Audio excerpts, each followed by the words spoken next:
Welcome here to TalkFCB and welcome back to the channel, guys. And this is not quite the first match review of the season that I was hoping for, if I'm perfectly honest here, because this is a big day. It's a double upload day on the channel. I was enjoying the sort of good vibes that we've been having, but Barca have been destroyed at home by Monaco in the Gamper match. But what we're going to do in today's video, we're going to go through, first of all, the Gamper occasion, the way the players were presented, some of the things that we learned from the crowd in those moments. We're then going to talk about the match, which was a disaster. And we're also going to talk, by the way, about transfers today. Nico alternatives are finally appearing on our agenda. All of that is to come, so get ready for it.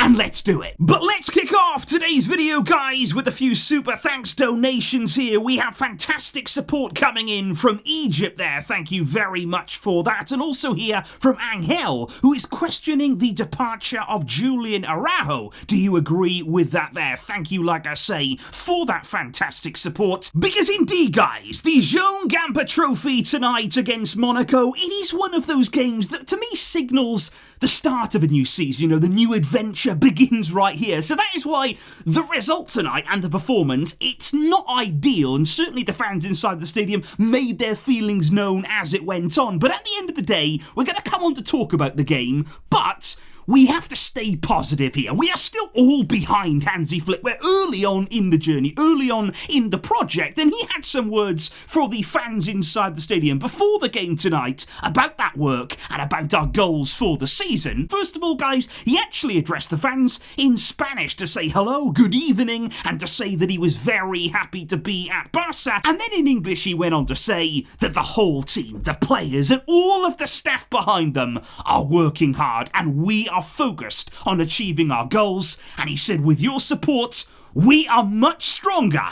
Visca Barca. We also saw, of course, tonight, Marc-Andre ter Stegen take hold of the microphone as the new club captain, of course, and in his speech, he actually paid tribute there to the departing Xavi and the work that he did over the past few seasons, of course, and he also welcomed the arrival there of Hansi Flick and his technical staff. So ter Stegen, the outright captain, although that will certainly not exclude him from criticism, as we saw inside of the stadium tonight and as well on social media amongst Barca fans. A lot of people not at all happy with what they saw from our goalkeeper, but we're going to get on to all that. We're going to get on to the game, guys. And of course, as with the Joan Gamper Trophy, guys, what you get is each Barcelona player being welcomed, being introduced here ahead of the season to the fans inside of the stadium. So what you get there is the name called out, and then you feel the response from the crowd, which is fantastic if it's a good one. We saw an absolutely incredible reception, by the way, for Lamine Yamal tonight. The biggest roar of all went to him. You'd expect that, you know, returning, of course, in front of the Barca fans for the very first time since his unbelievable Euros campaign for Spain,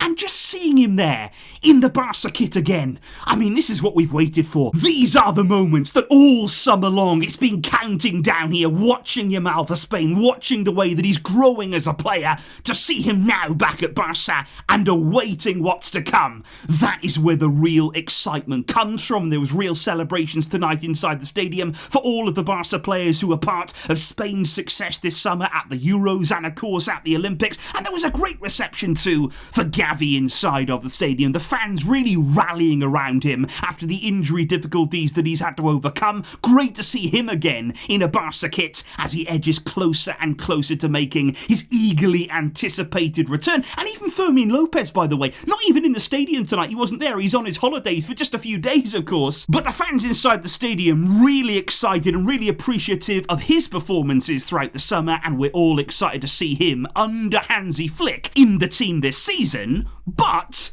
not everybody in Barca colours did receive a good reception, a warm reception from the fans. This can happen. We've seen it in previous years as well. Clement Longley tonight, guys. Clement, our good friend Clement, he did receive whistles from the crowd. They were not too happy to see Longley there appearing, but it's interesting that he didn't then appear on the bench. He was not in the starting lineup, not on the bench tonight, and that is because he is in advanced negotiations with another club, with his exit expected to be confirmed very, very soon. So that's good there on Longley. But it wasn't just him who was actually singled out there by the crowd for a few whistles, because Frankie de Jong was actually whistled by the crowd tonight. Not a good reception at all there for the Dutchman. Fans inside of the stadium venting their frustration towards him. That may or may not come as a surprise to you guys, because obviously earlier on today we discussed his contract situation in detail. We discussed there as well his injury situation. We still don't know exactly when he will return. So Frankie today, lots of frustration surrounding him in many ways.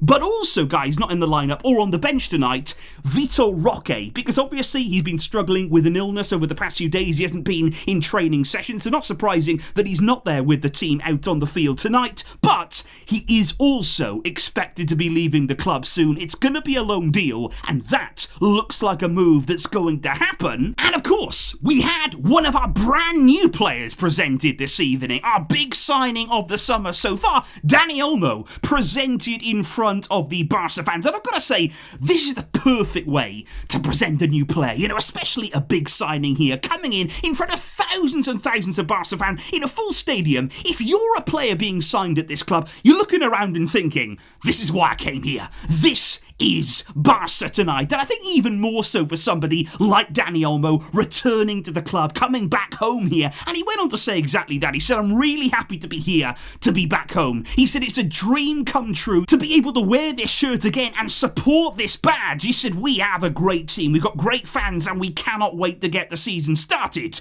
Visca El Barca. So Dani Olmo really excited here, and it was a nice moment for him. But like I say, guys, if we move on to the main event, if we move on to the game here, because like I say, you're hoping to instill confidence before the season starts. The final pre-season game, over 40,000 fans in attendance inside the stadium tonight, and they're looking for something to cling on to, you know, something there to really get behind.